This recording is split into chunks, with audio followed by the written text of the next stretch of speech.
জুলাই গণ অভ্যুত্থানে ধানমন্ডি থানার শাহেদ আলী সহ 10 জনকে হত্যা চেষ্টা মামলায় আহতদের খোঁজ না পেয়ে শেখ হাসিনা সহ 113 জনকে অব্যাহতির সুপারিশ করেছে police bureau of investigation PBI.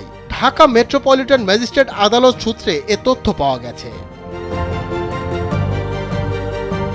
আসামিদের মধ্যে রয়েছেন শেখ হাসিনার ছেলে সজীব ওয়াজেদ জয়, আওয়ামী লীগের সাধারণ সম্পাদক ওবায়দুল কাদের, সাবেক মন্ত্রী হাসান মাহমুদ, মোহাম্মদ এ আরাফাত, জুনায়েদ আহমেদ পলক, জাহাঙ্গীর কবির নানক, আওয়ামী লীগ নেতা মাহবুবুল আলম হানিফ, শামীম ওসমান, ছাত্রলীগ সভাপতি সাদ্দাম হোসেন, সাধারণ সম্পাদক শেখ ওয়ালি আসিফ ইনান সহ 113 জন আসামি।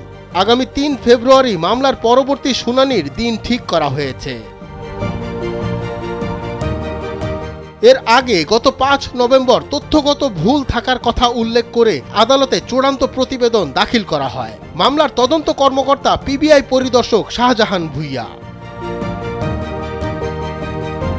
মূলত 2024 সালের 3 সেপ্টেম্বর ধানমন্ডি থানায় মামলাটি দায়ের করা হয়। মামলার বিবরণ অনুযায়ী জুলাই গণ অভ্যুত্থানের মধ্যে সীমান্ত স্কয়ার থেকে কাজ শেষে বাসায় ফেরার পথে 4 আগস্ট ধানমন্ডির 27-এর মিনা বাজারের সামনে আহত হন শাহেদ আলী। সে সময় ঢাকা কলেজ, সিটি কলেজের কয়েকজন শিক্ষার্থী সহ মোট 9 জন আহত হন। এ ঘটনায় ক্ষমতাচ্যুত প্রধানমন্ত্রী শেখ হাসিনা সহ 113 জনকে আসামি করে মামলা করেন শাহেদের কথিত ভাই শরীফ। থানা পুলিশ মামলার তদন্তকালে 4 জনকে গ্রেফতার করে। এরপর মামলার তদন্ত ভার পায় পিবিআই।